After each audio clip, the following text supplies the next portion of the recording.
अस्सलाम वालेकुम। 1757 में जंग पलासी के बाद अंग्रेज मुकम्मल तौर पर बंगाल पर काबिज हो गए थे। 1757 से 1857 तक ये 100 साल का अरसा हिंदुस्तान की तारीख में तारीख तरीन दौर कहलाता है। इस दौर में जितने इंसान अंग्रेजों के हाथों हलाक हुए, उससे पहले 5000 साल की तारीख में इतने इंसान हलाक नहीं हुए थे। यह बात जहन में रखिएगा कि ईस्ट इंडिया कंपनी एक पहली मल्टीनेशनल थी और उनके मकासद वही थे जो आज के दौर की लालची मल्टीनेशनल्स के हो सकते हैं। कोई स्क्रूपल्स नहीं, कोई इखलाकियात नहीं, कोई मॉरल वैल्यूज नहीं। उनका मकसद कम से कम अरसे में ज्यादा से ज्यादा मुनाफा कमाना और पूरे हिंदुस्तान को नोचना और खसोटना था। सबसे बड़ा नुकसान जो मुसलमानों को बैटल ऑफ पलासी के बाद हुआ वो ये कि तमाम मुसलमान अशराफिया यानी मुसलमान आला तबका और मिडिल क्लास कि जो बुनियादी तौर पर तालीम याफ्ता, मुहज्जब तरीन और मुसलमानों की फिक्री और सियासी क़यादत देने वाले थे, अंग्रेजों ने चुन चुन कर उनको कत्ल कर दिया और तबाह बर्बाद कर दिया। सिराजुद्दौला से उनकी हिंदू अवाम भी शदीद मोहब्बत किया करती थी। सिराजुद्दौला की लाश के टुकड़े करके जब उन्हीं के शहर में फिराए गए तो पूरा शहर मातम करता हुआ बाहर निकल आया। तमाम मुसलमान उलमा, दानिशवरों, फिलोसोफर्स और इंटेलेक्चुअल और टेक्नोलॉजिस्ट उनको चुन चुन कर खत्म कर दिया गया। इस कदर तबाही मचाई गई कि चंद सालों के अंदर बंगाल जो पूरे इंडिया को राशन सप्लाई किया करता था, गल्ले की फरावानी हुआ करती थी, इतना खौफनाक कहत पड़ता है कि बंगाल की आधी आबादी तकरीबन 3 करोड़ अफराद फाके और भूख से चंद सालों के अंदर हलाक होना शुरू हो जाते हैं। हालत यह होती है कि इंसान लाशें खा रहे होते हैं। हालत यह होती है कि इंसानों को दफन करने के लिए कोई इंसान बाकी नहीं रहता। अंग्रेज पॉलिसी ये अडॉप्ट करते हैं कि मुसलमानों पर पाबंदी लगा दी जाती है कि गल्ला नहीं उगाया जाएगा, उसकी जगह कैश क्रॉप्स पे जोर दिया जाता है। कैश क्रॉप्स भी कौन सी? एक इंडिगो जो रंग होता है, जो कि बड़ी मांग थी यूरोप में उसकी, और दूसरा भंग, अफ्यून। जो अफ्यून यहां पैदा करके ये चाइना भेज रहे थे कि चाइना के खिलाफ ड्रग वॉर्स या ओपियम वॉर्स का इन्होंने आगाज करना था। दूसरा, इनके लुटेरों ने शरायत ये आयद कर दी कि मकामी आबादी जो गल्ला पैदा करेगी बहुत थोड़ी मिकदार में अपने पास स्टोर कर सकती है, बाकी तमाम की तमाम लेके इसको मार्केट में आना है, और मार्केट में भी ये फ्री मार्केट में बेच नहीं सकती, सिर्फ कंपनी के एजेंट्स उस खुराक को और गल्ले को खरीदेंगे। नतीजा यह होता था कि कंपनी के गोदाम भरना शुरू हो जाते थे, फिर कंपनी वही गल्ला भारी कीमत पे दोबारा बेचती थी बंगाल के मुसलमानों को, और इसके नतीजे में जब बंगाल के अपने लोगों के पास गल्ला का जखीरा नहीं था, मजीद कोई इनके पास टेक्नोलॉजी, इनकी सारी सनत और हुर्फत को तबाह बर्बाद कर दिया गया था। बंगाल में सिल्क इतना बारीक, इतना नफीस पैदा होता था तो कहा जाता था कि कपड़े का एक थान एक अंगूठी में से निकल कर चला जाता था। बंगाल सिल्क जो पूरी दुनिया में मशहूर था, उस कारीगरों के अंगूठे कटवा दिए गए ताकि आइंदा वो टेक्नोलॉजी, वो सनत खत्म हो जाए और मगरिब से लाया हुआ कपड़ा यहां बेचा जा सके। इस सूरत हाल में फिर वही हुआ जो होना था। चंद सालों के अंदर जो कहत पड़ता है उसमें पूरा बंगाल साफ होकर रह जाता है। ये इंसानियत की तारीख में बदतरीन मैन मेड डिजास्टर था। इंसान की नस्ल कशी के लिए फूड सप्लाई कंट्रोल करने का यह आइडिया इससे पहले इंसानियत की तारीख में किसी को नहीं आया था। और 1757 की जंग पलासी के बाद ब्रिटिश ईस्ट इंडिया कंपनी ने इंसानियत की फूड सप्लाई कंट्रोल करके इंसान को हलाक करने का जो प्लान बनाया था, 1974 में हेनरी किसिंजर ने यही प्लान आज की दुनिया के लिए बनाया हुआ है कि इंसानों की नस्ल कशी के लिए खुराक कंट्रोल की जाए और उसके नतीजे में इंसानों की आबादी कम की जाए। अंग्रेजों का मकसद लूट खसूट भी था और तमाम हिंदुस्तान की अशराफिया और आला तरीन पढ़े लिखे तबके को हलाक और खत्म करना भी, क्योंकि उनको यकीन ही नहीं था कि हिंदुस्तान पर कभी ईस्ट इंडिया कंपनी हुकूमत कर सकती है। लिहाजा जो वक्त उनके पास था उसमें मैक्सिमम प्रॉफिट्स, मैक्सिमम लूटमार और जितना ज्यादा ये ग्रैब कर सकते थे, उसके लिए उन्होंने ये जबरदस्त स्कॉच्ड अर्थ पॉलिसी, यानी तबाह बर्बाद करके हर चीज को जितना लूट सकते हो, क्योंकि उनका ख्याल था कि चंद दिनों के बाद मुगल और दूसरे मुसलमान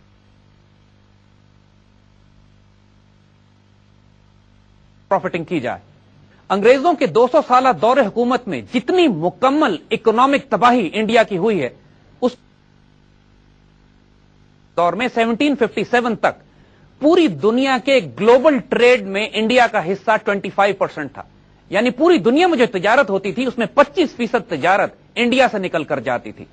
और जब अंग्रेज 1947 में इंडिया को छोड़कर गए हैं तो पूरी दुनिया के ग्लोबल ट्रेड में इंडिया का किरदार 1% भी नहीं था, 1% भी नहीं रह गया था।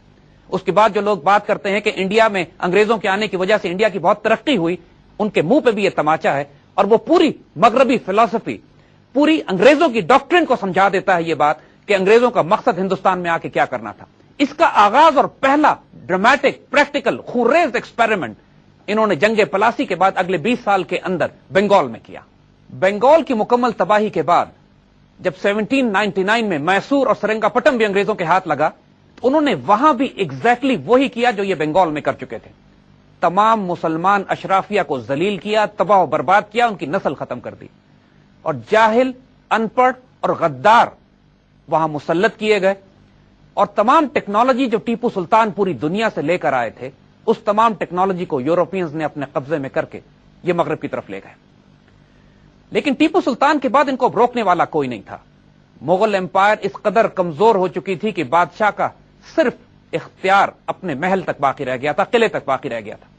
गो के मुसलमान या मुगल गवर्नर्स मुख्तलिफ जगहों पर अपॉइंटेड थे, मगर इंडिया में बहुत बड़ी तादाद राजों, महाराजों, नवाबों की थी, जिनकी अतात थी मुगलों की तरफ, लेकिन उसके बावजूद मजबूर थे, ताकत नहीं रखते थे कि अंग्रेजों के इस बढ़ते हुए तूफान को रोक सकें। एक एक करके तमाम राजे, महाराजे, नवाब, उनकी तमाम रियासतें ईस्ट इंडिया कंपनी के कब्जे में जाती रहीं, और जहां पर भी ये ईस्ट इंडिया कंपनी वाले गए, उन्होंने वही सलूक किया जो वो बंगाल में कर चुके थे या मैसूर में इन्होंने किया था। नतीजा यह हुआ कि पूरे हिंदुस्तान में एक जबरदस्त तबाही, बर्बादी, कहत, फाका और इकोनॉमिक डिजास्टर 1757 से 1857 के दरमियान इस तरह मुसल्लत हुआ कि कम से कम 6 करोड़ अफराद इस 100 साल के अंदर मैन मेड डिजास्टर से हलाक हुए।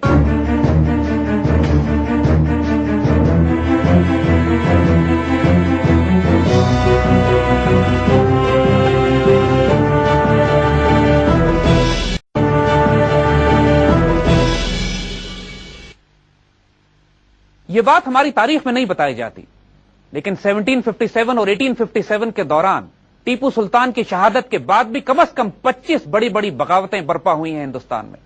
मुख्तलिफ राजे, महाराजे, नवाब, मुसलमान, जनरल, कमांडर्स, उलमा, उन्होंने बगावतें बर्पा की अंग्रेजों को अपने इलाकों से निकालने के लिए। देखिए, एक तरफ तो अवाम पिसी हुई थी बुरी तरह, अवाम को खाने को नहीं मिल रहा था, तमाम food supply technology east India company ने अपने कब्जे में कर ली।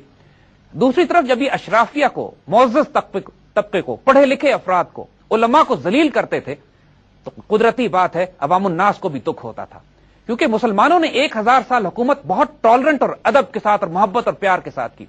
टीपू सुल्तान की 80% रियाया हिंदू थी, सिराजुद्दौला की 80% रियाया हिंदू थी, उसके बावजूद वो उन पर जान छिड़कती थी। तमाम हिंदुस्तान के इंसान, चाहे वो सिख थे, हिंदू थे, पारसी थे, बुद्ध थे या मुसलमान, उनकी मरकजी क़यादत मुसलमान थी। हम आपको खास तौर पर रिकमेंड करेंगे कि तलाश कीजिए कि 1757 और 1857 के दरमियान क्या जुल्म किए गए। इंसानी तारीख में इतना बड़ा जेनोसाइड नहीं किया गया, और मैन मेड जेनोसाइड, जिसके अंदर बिला तफरीक मुसलमान, हिंदू, ईसाई जो बसते थे वहां पर, उनको इस कदर बेदरेग तरीके से कत्ल किया गया, इस कदर बेदरेग तरीके से नस्ल कशी की गई कि हिंदुस्तान की कमर टूट के रह गई, माशी तौर पर भी, इंटेलेक्चुअल तौर पर भी, इकोनॉमिकली भी और मिलिटरीली भी। जहां पे सारी तबाही की वजह से अवामुन नास पिसे हुए थे, तो यही कुछ सलूक उस मकामी फौज के साथ भी होता था कि जो ईस्ट इंडिया कंपनी के तहत आ गई थी। ईस्ट इंडिया कंपनी ने बहुत बड़ी तादाद में मकामी दस्ते रिक्रूट किए थे, और उनकी असल main body of force local थी। उसके अंदर सारी कौमें शामिल थी, हिंदू और मुसलमान, पर्टिकुलरली सिख भी थे, गुरखास भी थे। मगर कैफियत यह थी कि जहां मकामी आबादी कुछ भी नहीं कर सकती थी, लेकिन फौजों के अंदर जब फ्रस्ट्रेशन बढ़ती थी तो ये जगह जगह बगावत किया करते थे। यहां पे चूंकि समरी मिलिट्री ट्रायल्स थे, ईस्ट इंडिया कंपनी का जुल्म सितम था, कोई regular army discipline courts, trials, जजेस, इस तरह की तो कोई चीज थी नहीं, तो मामूली मामूली गलतियों पर सिपाहियों को तोपों के आगे बांधकर उड़ा दिया जाता, इनको कत्ल कर दिया जाता, उनकी तनख्वाहें रोक ली जाती, इनको जलील ख्वार किया जाता, और फौजों के साथ कीड़े मकोड़ों जैसा सलूक किया जाता था।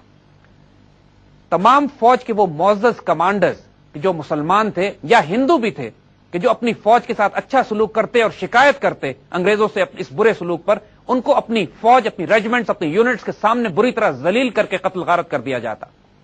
इन तमाम बातों की वजह से سخت فرسٹریشن اور غصہ مقامی فوج میں بھی پیدا ہو رہا تھا، اور انہی حالات میں پہنچتے ہوئے ہم تقریباً 1857 کے پاس پہنچ جاتے ہیں۔ بیٹل آف پلاسی کے بعد ہندوستان کے جو نیشنلسٹ ایلیمنٹس تھے، وہ جو ہندوستان سے محبت کرنے والے لوگ تھے، اس میں ہندو اور مسلمان سب شامل تھے۔ یہ بنیادی طور پر کوئی مسلمان ریزسٹنس نہیں تھی، بہت بڑی تعداد میں مقامی آبادی بھی شامل تھی۔ مسلمانوں کے حسن سلوک کی وجہ سے ان کی ہمدردیاں مسلمانوں کے ساتھ تھیں، اور انگریزوں کو انویڈرز کے طور پہ دیکھا جاتا تھا۔ تو 1757 کے بعد سے لے کر 1857 تک ہر سال بیٹل آف پلاسی والے دن نیشنلسٹ پلاسی کے میدان میں جمع ہوتے تھے اور قسم کھاتے تھے کہ ہم دوبارہ جد و جہد کریں گے انگریزوں کو ہندوستان سے نکالنے کے لیے۔ تو ایک ایموشنل اٹیچمنٹ جو بیٹل آف پلاسی کے ساتھ تھی، یہ مسلسل 100 سال جاری رہی۔ ساتھ ساتھ ایک واقعہ ہم سنانا چاہیں گے۔ ایک بہت بڑے بزرگ گزرے ہندوستان میں، کوئی اکبر کے زمانے کے آس پاس، نعمت اللہ شاہ ولی ان کا نام تھا۔ نعمت اللہ شاہ ولی نے آنے والے وقتوں میں جو واقعات ہوں گے اس پہ ایک پریڈکشنز کی تھی، قصیدہ لکھا تھا جس میں آنے والے واقعات، وہ صاحب نظر صاحب بصیرت بزرگ تھے اور غیر معمولی فارسی قصیدہ انہوں نے بیان کیا تھا۔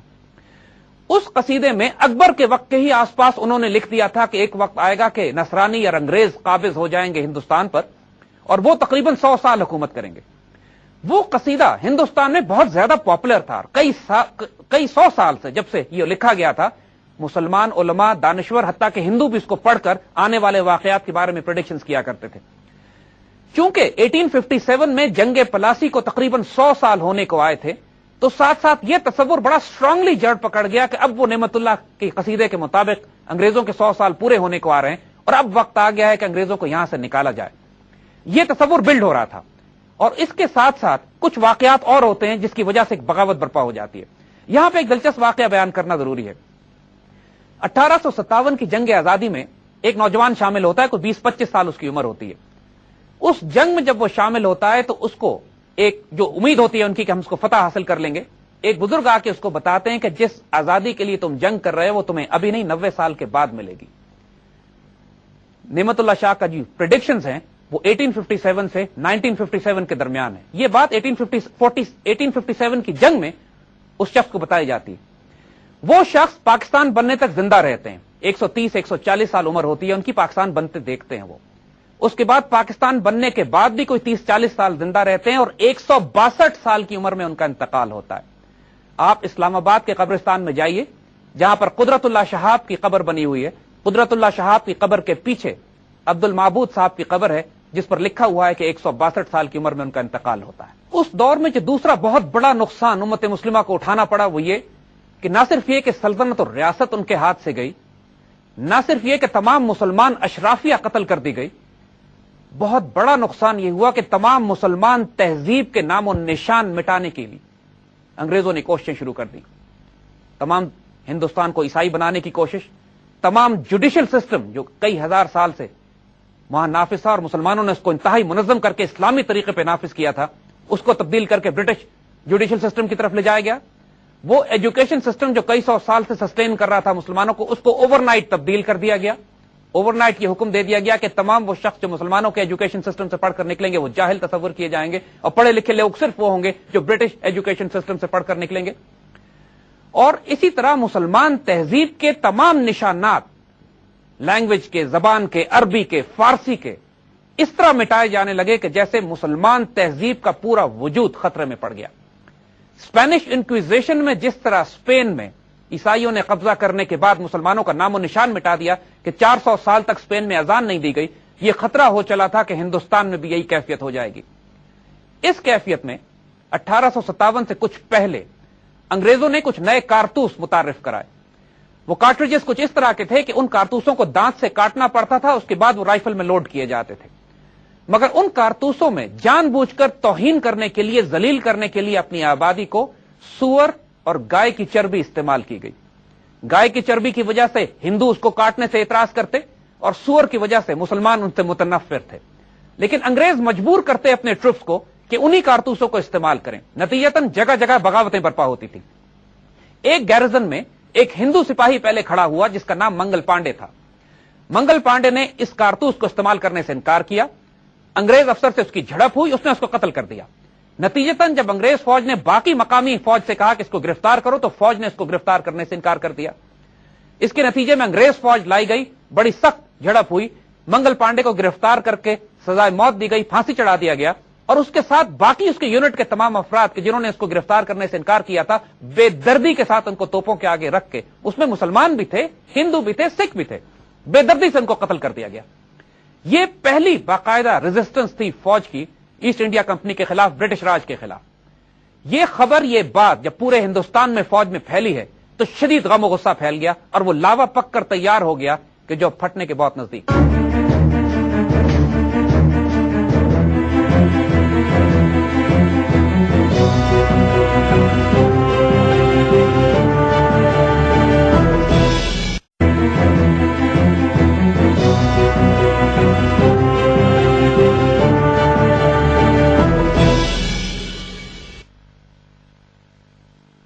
गैरिजन में बगावत होती है, तमाम सिपाही, इंडियन ट्रूप्स, उसमें मुसलमान, सिख, हिंदू सब शामिल होते हैं, वो बगावत करते हैं, अंग्रेज अफसरों को कत्ल करते हैं, मैगजीन पर कब्जा करते हैं, हथियार लेते हैं, और ये फौज निकलकर दिल्ली की तरफ पेशकदमी करती है।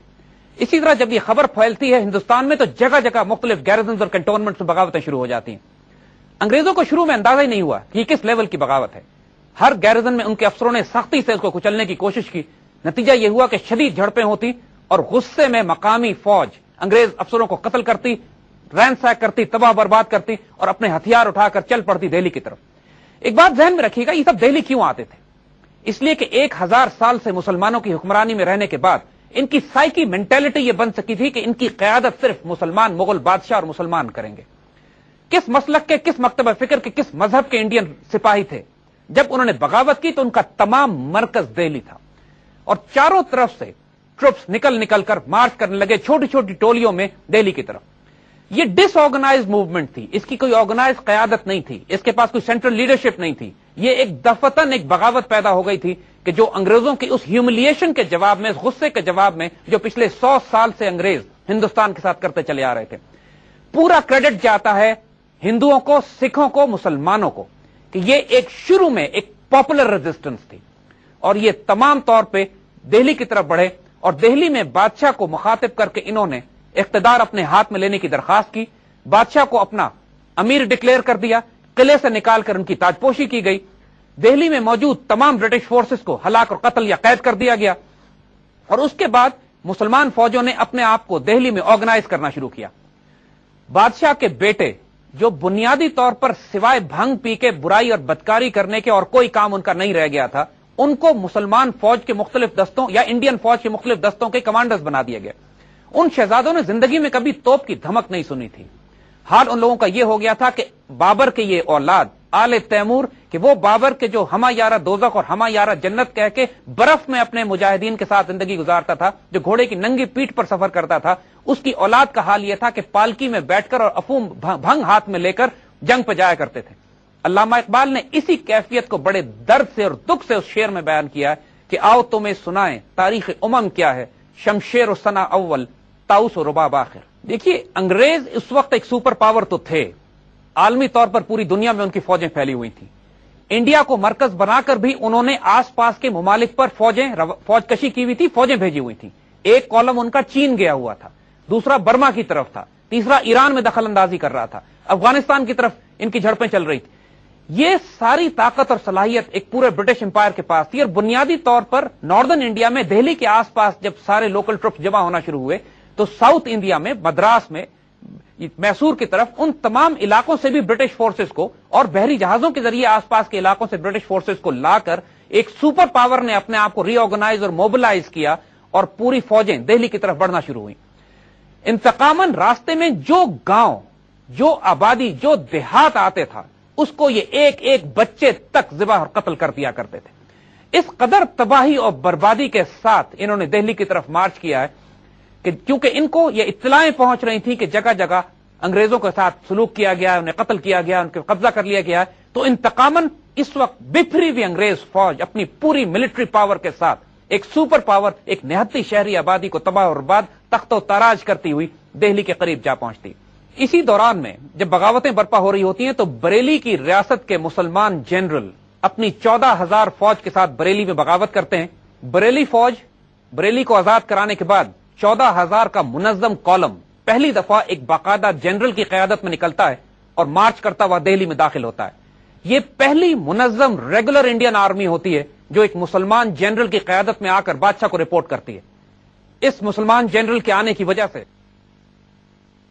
بھی ٹھیک ہو جاتی ہے, مسلمان فوج کے حوصلے بڑھ جاتے ہیں, انگریزوں کے اوسان خطا ہو جاتے ہیں, اور بادشاہ کو ایک طاقتور ایڈوائزر اور جنرل مل جاتا ہے. اس جنرل کا نام جنرل بخت خان ہوتا ہے. مگر ایک بات ذہن میں رکھیے گا کہ جس زمانے میں بادشاہ دہلی کے قلعے میں بند تھے اور ساری حکومت عملاً انگریزوں کے پاس تھی, انگریزوں کی ریجنٹ نمائندے کے پاس ہوا کرتی تھی, اس وقت انگریزوں نے بادشاہ کے آس پاس بڑے بڑے غدار پیدا کر دیے تھے. انگریزوں کی اسٹریٹجی اس جنگ کو ہینڈل کرنے کی وہی تھی جو پلاسی اور سرنگا پٹم میں انہوں نے ڈپلوائے کی تھی. بادشاہ کے قریبی وزیروں کو خرید لینا, سیبوٹاج کے ذریعے, غداروں کے ذریعے اندر مسلمانوں کے اسلحہ خانے کو تباہ کرنا, جاسوسی کروانا, اور پھر جب مسلمان کمزور ہو جائیں تو پھر حملہ کر کے ان پہ قبضہ کرنا. الہی بخش اس وقت کے مغل بادشاہ بہادر شاہ ظفر کے وزیر تھے. الہی بخش اس وقت کا میر جعفر, میر صادق اور امت و ملت کا غدار. بہادر شاہ ظفر ایک بنیادی طور پر ضعیف, بزرگ, فنون لطیفہ سے تعلق رکھنے والے اور نان وائلنٹ شریف قسم کے انسان جو کسی صورت میں بھی تیموری نہیں لگتے تھے. نہ ان میں جلال تھا نہ جمال. ایک مہذب شریف سے آدمی جو اپنی زندگی کے آخری ایام شکست خوردگی میں گزار رہے تھے. جب ان کو بلا کر دوبارہ تاج ان کے سر پہ رکھ دیا گیا اور ان کے نکمے شہزادوں کو حکومت دے دی گئی, جنرل بنا دیا گیا, فوراً ہی ساتھ ہی غداروں نے اپنا کام شروع کر دیا. جنرل بخت خان جب پہنچتے ہیں دہلی اور کمانڈ سنبھالتے ہیں مسلمان, تو اس سازشیں شروع کر دی جاتی ہیں. فوراً ہی ان کے خلاف سازشیں شروع کر دی جاتی ہیں. ایک طرف تو مسلمان فوج کو سیبوٹاج کیا جاتا ہے, مسلمانوں کو ایکسپلوسیو اور میگزینز کو اڑا دیا جاتا ہے, ان کی خبریں انگریزوں تک پہنچنا شروع ہو جاتی ہیں, اور سب سے بڑھ کر جنرل بخت خان کے خلاف ایسا ناپاک پروپیگنڈا کیا جاتا ہے کہ جنرل بخت خان دل برداشتہ ہونے لگتے ہیں.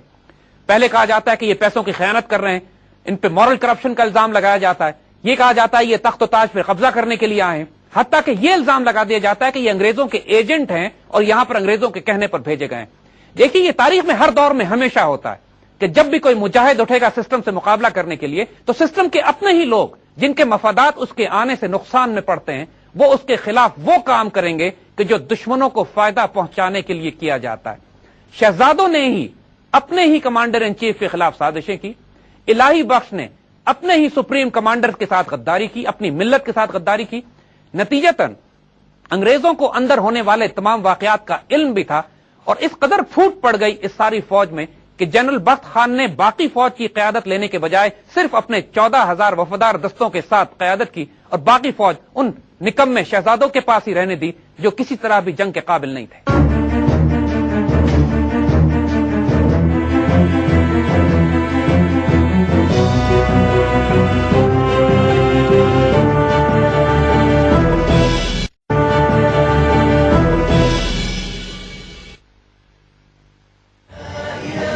حدیث نبوی صلی اللہ علیہ وسلم, کتنے ہی روزے دار ایسے ہیں جنہیں ان کے روزے سے بھوک اور پیاس کے سوا کچھ نہیں ملتا.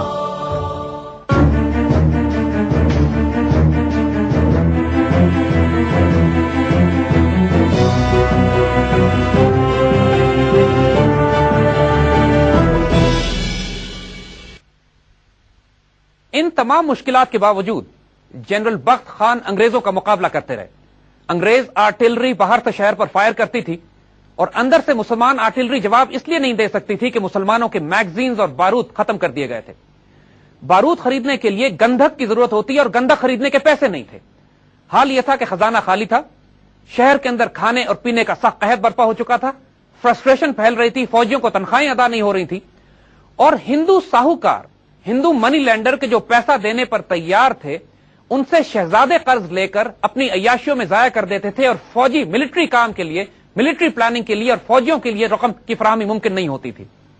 انگریزوں نے ساز باز یہ کی کہ اندر ساہوکاروں کو پیغام بھجوا دیا کہ تم اب مزید قرض دینا بند کر دو, ہم تمہیں کمپنسیٹ کر دیں گے. نتیجہ یہ ہوا کہ ہندو منی لینڈرز نے بھی اندر دہلی شہر کے اندر فوج کو اور بادشاہ کو قرضے دینا بند کر دیے. نتیجہ یہ ہوا کہ اب فوج کے پاس نہ کوئی پیسے تھے, نہ بارود تھا, اور نہ کھانا پینا, اور اس صورت میں داخلی انتشار کی وجہ سے اب مسلمان کمزور ہونا شروع ہو گئے. پھر بھی تقریباً 6 ماہ یہ محاصرہ اور یہ جنگ جاری رہی، جس میں شدید نقصان انگریزوں کو اٹھانا پڑا۔ چونکہ باغیوں کا سارا مرکز دہلی تھا اور پورے ہندوستان سے فوجیں حرکت کر کے دہلی کی طرف جا رہی تھیں، اس لیے انگریزوں کو باقی محاذوں پہ توجہ دینے کے بجائے سینٹر آف گریوٹی پہ فوکس کرنا تھا کہ اگر وہ بادشاہ کو قتل کر دیتے یا ہلاک کر دیتے یا بخت خان ان کے قابو میں آ جاتا تو یہ مزاحمت پھر کچھ لی جا سکتی تھی۔ ایک بڑی تکلیف دہ بات یہ ہوئی کہ پنجاب نے، ایسٹرن پنجاب، سکھ، ڈوگرے اور یہ ساری قومیں جو تھیں، انہوں نے انگریزوں کا ساتھ دیا اور مسلمانوں کے خلاف جنگ کی۔ انگریز خود کہتے ہیں کہ اگر پنجاب کے سکھ اور یہ قومیں اٹھ کھڑی ہوتی ہمارے خلاف تو پھر ہندوستان ہمارے ہاتھ سے نکل جاتا۔ یہ تاریخ کی بڑی دردناک واقعات ہے۔ بالآخر یہ نوبت آ پہنچی کہ برٹش فوج دہلی شہر کے ایک سیگمنٹ میں داخل ہو گئی، 10 بدس لڑائی ہوئی۔ اس وقت جنرل بخت خان نے بادشاہ کو مشورہ دیا کہ آپ مرکز ہیں اس پوری تحریک کا، آپ میرے ساتھ شہر سے نکل چلیے اور ہم کسی پہاڑی علاقوں کے مورچوں میں اپنے آپ کو قلعہ بند کر کے انگریزوں کے خلاف ایک طویل جنگ لڑیں گے۔ دہلی اس قسم کی جنگ لڑنے کی جگہ نہیں ہے۔ بادشاہ راضی ہو گئے اور تیار تھے بخت خان کے ساتھ شہر سے نکلنے کے لیے کہ الہی بخش غدار نے بادشاہ سے کہا کہ اس مشورے پہ عمل کرنے کے نتیجے میں آپ کو نقصان ہوگا، یا یہ تک کہہ دیا کہ یہ بخت خان پشتون ہیں اور تو مجھے خطرہ ہے کہ آپ کو باہر لے جا کے یہ قتل کر دیں گے۔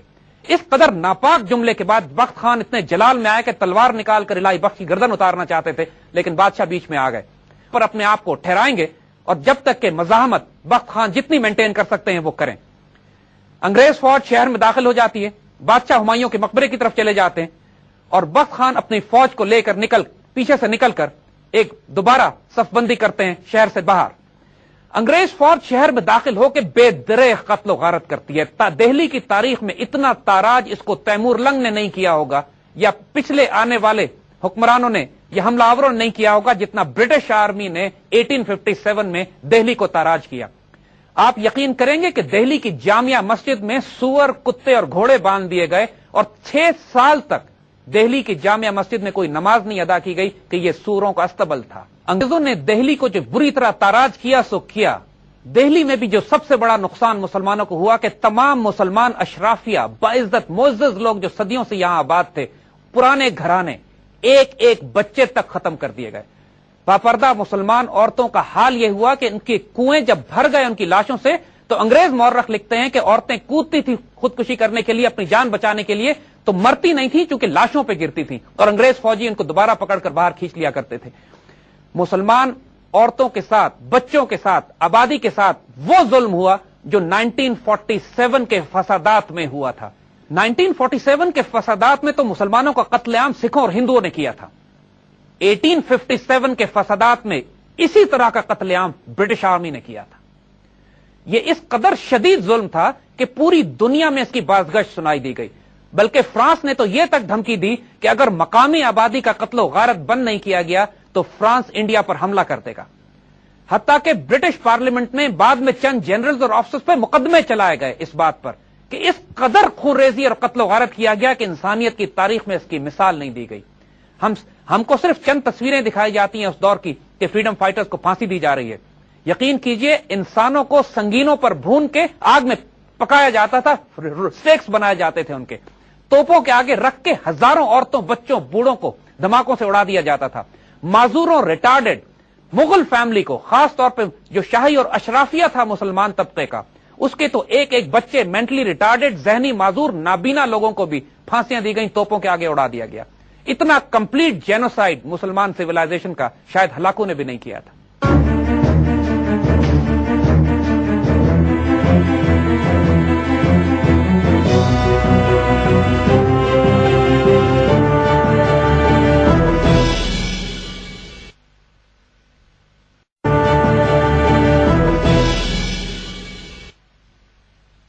جنرل بخت خان ہمایوں کے مقبرے میں جا کر بہادر شاہ ظفر سے آخری دفعہ درخواست کرتے ہیں کہ آپ میرے ساتھ چلیے، لیکن الہی بخش پھر آڑے آ جاتا ہے۔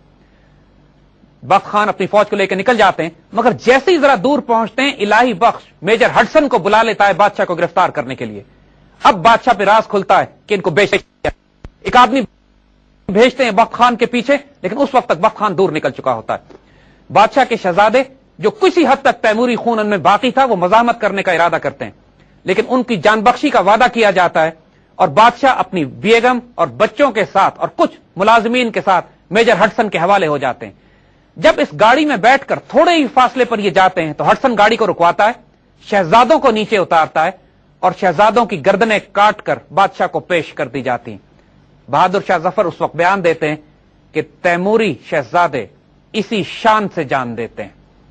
लेकिन उस वक्त बहुत देर हो चुकी होती है, बादशाह को कैद कर लिया जाता है, तमाम मुसलमान तहरीक दम तोड़ देती है और अब अंग्रेजों की तरफ से इंतकाम की बारी थी। बहादुर जफर को गिरफ्तार करने के बाद अंग्रेज दो काम करते हैं।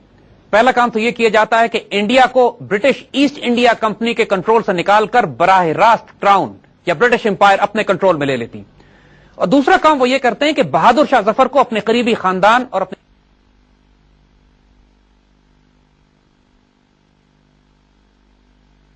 उन पे सख्त पाबंदी और पहरा लगा दिया जाता है और पूरे हिंदुस्तान में आले तैमूर और मुगल खानदान की जड़ निकाल दी जाती है। हाल यह होता है कि मुगल शहजादियां पूरे हिंदुस्तान के बाजारों में बिकती हैं। एक एक शहजादा जो नाजो नम से पाला जाता है महल में, वो अपनी जान बचाने के लिए छुपता फिरता है और लोग इस गरीब तबाह बर्बाद खानदान को पनाह देने से घबराते थे कि अंग्रेजों को अगर पता लग जाता कि कहीं पे मुगल खानदान का कोई बच्चा या कोई फर्द छुपा हुआ है तो उसकी जड़ निकाल देते थे।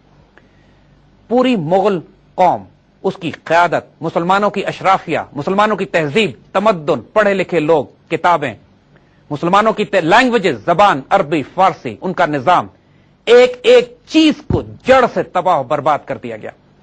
बहादुर शाह जफर से इस कदर खौफ था अंग्रेजों को कि 1862 में जब उस बूढ़े शख्स का इंतकाल होता है रंगून,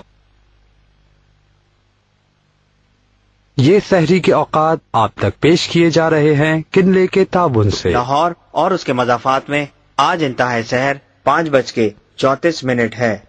ये सहरी के औकात आप तक पेश किए गए किनले के ताबुन से। में और इस बेसरो सामानी में कि वो ये शेर कहता है कि कितना है तू बदनसीब है ए जफर के दफन के लिए 2 गज जमी बिना मिली कुए यार में। इस तन्हाई में, अफसुर्दगी में, मायूसी में जब उसका इंतकाल होता है तो उसकी कब्र पर भी किसी को जाने की इजाजत नहीं दी जाती। अंग्रेजों को खौफ यह था कि जिस तरह बैटल ऑफ पलासी को मरकज बनाकर इंडियन नेशनलिस्ट जमा होकर अंग्रेजों के खिलाफ बगावत की तैयारी किया करते थे, इसी तरह बहादुर शाह जफर की कब्र कहीं वो मरकज ना बन जाए कि जहां पे इंडियन नेशनलिस्ट दोबारा अंग्रेजों के खिलाफ बगावत ना बर्पा करें। आप यकीन करेंगे कि 1931 तक बहादुर शाह जफर की कब्र पर फिर पहरा लगाया जाता था। बीच में एक वक्त था कि अंग्रेजों ने इसको पोलो ग्राउंड बना दिया था, निशान तक मिटा दिया था इसकी कब्र का। बाद में दोबारा मकामी आबादी ने इसकी कब्र तामीर की और आज इसकी कब्र बर्मा में, लेकिन 1931 तक किसी को इजाजत नहीं थी। वहां पहरा लगा होता था कि बहादुर शाह जफर की कब्र पर भी आप नहीं जा सकते। इस कदर खौफ था अंग्रेजों को मुसलमानों से। 1857 के बाद आप देखेंगे कि मुसलमानों का एक तारीख दौर आता है। वो इसी वजह से कि वो तमाम गद्दार जिन्होंने इस जंग में अंग्रेजों का साथ दिया था, अंग्रेज इनको अशराफिया बनाने की कोशिश करते हैं। जागीरें दी जाती हैं, जमीनें दी जाती हैं, ओहदों पर फाइज किया जाता है और वो मुसलमान अशराफिया कि जिन्होंने मजाहमत की थी अंग्रेजों से, उसको तबाह बर्बाद करके रख दिया जाता है। आज जो पाकिस्तान में वो फ्यूडल, वो वडेरे जो लैंडलॉर्ड्स हुकूमत कर रहे हैं, जिन्होंने उस वक्त जमीनें ली थी अंग्रेजों से, ये वो अशराफिया, आर्टिफिशियल अशराफिया है जो बनाई गई है अंग्रेजों की तरफ से उस कई 100 साल पुरानी मुसलमान तहजीब की लाश के ऊपर। अंग्रेजों का ख्याल यह था कि मुसलमानों की सदियों से क़यादत अशराफिया को खत्म करने के बाद मजीद कोई क़यादत मुसलमानों में पैदा नहीं हो सकेगी और जो क़यादत पैदा होगी वो होगी जो मगरबी निजाम में अंग्रेजों की तरबियत याफ्ता होगी। मगर कुदरत तो कुछ और मंजूर था। उसी निजाम से अल्लामा इकबाल पैदा होते हैं जो दोबारा मुसलमानों को अपने उरूज की बिशारत देते हैं। उसी निजाम से कायद आजम बन के निकलते हैं जो मुसलमानों को वो क़यादत देते हैं जो पहले मुसलमान अशराफिया दिया करती थी। इन दोनों के मिलाप से अल्लामा इकबाल की आइडियोलॉजी और कायद आजम के ड्यूटी, सेंस ऑफ ड्यूटी और मिशन की वजह से, क़यादत की वजह से एक दफा फिर मुसलमान रीऑर्गेनाइज करके 1947 में वो रियासत हासिल करते हैं कि जिसको हासिल करने की ख्वाहिश 1857 में इनको बगावत पर आमादा करती है। अंग्रेजों ने पूरे हिंदुस्तान में उन तमाम मुसलमान जनरल्स, उन हिंदू क़यादत और उस तमाम एलिमेंट्स की बेखनी करना शुरू की कि जिन्होंने मुसलमानों का साथ दिया था। देखिए, ये एक पॉपुलर नेशनलिस्ट रेजिस्टेंस थी। बेगमात अवध मुसलमान थी जिन्होंने अंग्रेजों के खिलाफ बगावत की। इसी तरह रानी ऑफ झांसी हिंदू थी, उसने भी मुसलमानों के साथ मिलकर मुगलों का साथ दिया और अंग्रेजों के खिलाफ बगावत बर्पा की। तो जब अंग्रेजों ने कत्ल व गारत शुरू किया है तो उसके अंदर हिंदू और मुसलमान दोनों लपेटे चले गए। जनरल बख्त खान अंग्रेजों के काबू नहीं आते हैं, वो तवील अरसा गुरिल्ला जंग जारी रखते हैं, छापामार हमले करते हैं, और वो गैरतमंद दलेर पश्तून जो अपनी इज्जत और आबरू के लिए अंग्रेजों से एक तवील जंग लड़ता है और सौदेबाजी नहीं करता, उसके अंजाम का दुनिया में कहीं किसी को पता नहीं चला। जनरल बख्त खान के बारे में दास्तानें मशहूर हो गई कि शायद कुछ अरसे के बाद दोबारा लौटेंगे, और इस उम्मीद पर मुजाहिदीन के दस्ते पूरे हिंदुस्तान में छुप छुप के छापामार कार्रवाइयां भी करते रहे और मुंतजिर रहे अपने आप को रीऑर्गेनाइज करने की कि दोबारा मुसलमान ऑर्गेनाइज करके अंग्रेजों के खिलाफ मजामत बर्पा करें। लेकिन यह वक्त था पूरी उम्मत मुस्लिमा के जवाल का। खिलाफत उस्मानिया सिक मैन ऑफ यूरोप के तौर पर आहिस्ता आहिस्ता अपनी तबाही की तरफ जा रही थी। बाकी पूरी मुसलमान दुनिया कॉलोनाइज हो चुकी थी। ये वो वक्त होते हैं कि जब लम्हों की खताएं सदियों में सजा काटनी पड़ती है। मुसलमानों ने जो सदियों से गलतियां की, जो साइंस और टेक्नोलॉजी को इग्नोर किया, जो अपनी तहजीब और तमद्दुन को छोड़ा, जो अल्लाह का यह खास फजल था कि अल्लामा इकबाल और एक उलमा की एक जमात पैदा हुई देवबंद में, बरेली में, और तहरीक मज़ाहमत और मुजाहिदीन के वो ख्यालात और फिक्री सोच, अल्लामा इकबाल ने उन तमाम को एक खूबसूरत तरीन आइडियोलॉजी देकर इस दोबारा हिंदुस्तान के मुसलमानों के सामने पेश किया। अल्लामा इकबाल के दो ख्वाब, एक ख्वाब कि इस्लामी रियासत कायम हो, और दूसरा ये ख्वाब कि यह रियासत मरकज बने पूरी दुनिया के मुसलमानों को जमा करके एक दोबारा इस्लामी अहया के लिए, एक हो मुस्लिम हरम की पासबानी के लिए नील के साहिल से लेकर ताबा खा के खाशगर, इस ख्वाब को भी पूरा होना बाकी है। पाकिस्तान की तहरीक आजादी की जिद्दोजहद और दास्तान कम अज कम बैटल ऑफ पलासी से शुरू होती है, जब मुसलमान तहरीक मज़ाहमत शुरू करते हैं। 1947 में तकरीबन 190 साल के बाद पाकिस्तान हासिल किया जाता है। पाकिस्तान बनते हुए एक दफा फिर मुसलमानों को उस जेनोसाइड और तबाही से गुजरना पड़ता है जो 1857 के बाद जिससे मुसलमानों को वास्ता पड़ा था। एक दफा फिर मुसलमानों की वो अशराफिया जो तवील अरसे के बाद किसी हद तक कायम हुई और तालीम हासिल की थी, वो तबाह बर्बाद हो जाती है और अपने आप को उखाड़ कर दोबारा पाकिस्तान लेकर आती, और दोबारा से मुसलमानों को उसी जगह से अपना सफर शुरू करना पड़ता है जहां से 1857 के बाद उन्होंने सफर शुरू किया था। नेमतुल्लाह वली ने पाकिस्तान बनने के बाद वाले आने वाले वाकयात के बारे में भी कुछ पेशिंगोइयां और बिशारतें की हैं अहले नजर लोगों के लिए।